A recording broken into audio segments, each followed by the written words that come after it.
សួស្តីពុកម៉ែបងប្អូនថ្ងៃនេះខ្ញុំចង់បង្ហាញអំពីរបៀបខសាច់ជ្រូកជាមួយនឹងទំពាំងពងទា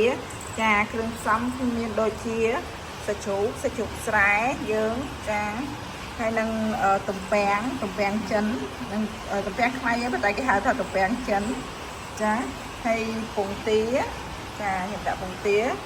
និងគ្រឿងផ្សំក្នុងការខសាច់ជ្រូកនេះយើងត្រូវប្រើស្ករក្រហមខ្ញុំប្រើ2ស្លាបព្រាបាយហើយម្សៅស៊ុបមួយស្លាបព្រាបាយអំបិលកន្លះស្លាបព្រាបាយ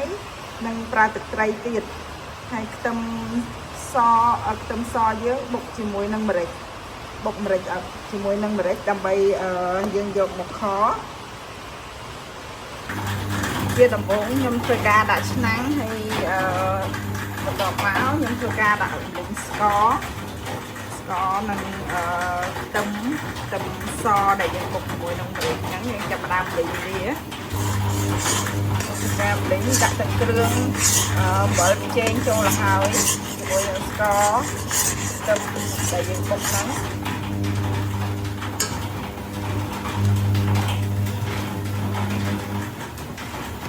បន្ទាប់មកយើងស្ករយើងឡើងឈ្ងុយយើងធ្វើការដាក់ទឹកត្រីបន្តិចមកដើម្បីឲ្យវាឈ្ងុយ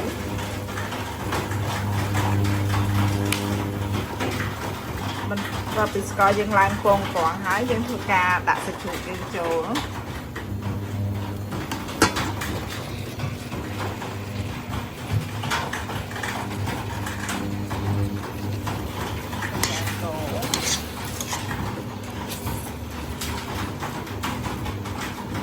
បន្ទាប់ពីយើងដាក់កូរសពហើយយើងចាក់ទឹកចូលបន្តិចខ្ញុំចាក់ទឹកចូលកន្លះកូនចានសិនបន្ទាប់មកខ្ញុំទុកឲ្យវាពុះខ្ញុំធ្វើការទឹករោសិនបន្ទាប់ពីពុះខ្ញុំចាក់ទឹកចូលបាញ់ប្រហែលជា5កូនចានចង្កឹះបន្ទាប់មកខ្ញុំធ្វើការក្រោកទុកវិញ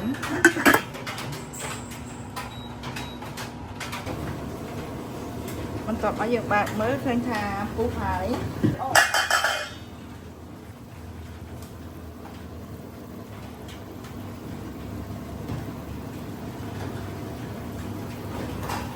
បន្ទាប់ពីពុះហើយយើងធ្វើការដាក់ទំពាំងចូល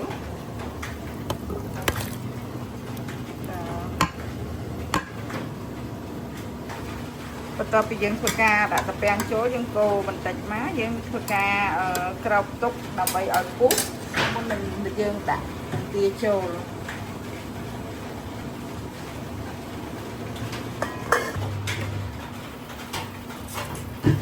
តោះមកយើងឃើញថាពុះហើយកូរបន្តិចទៅចា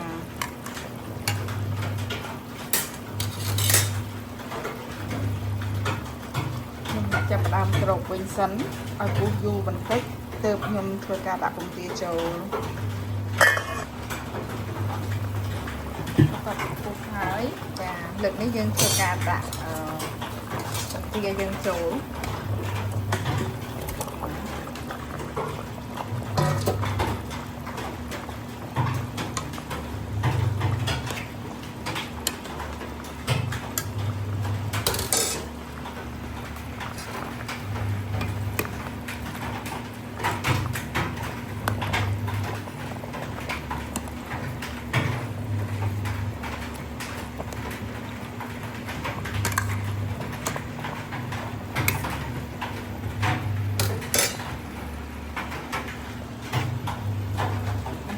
ខ្ញុំធ្វើការក្រោបទុកសិន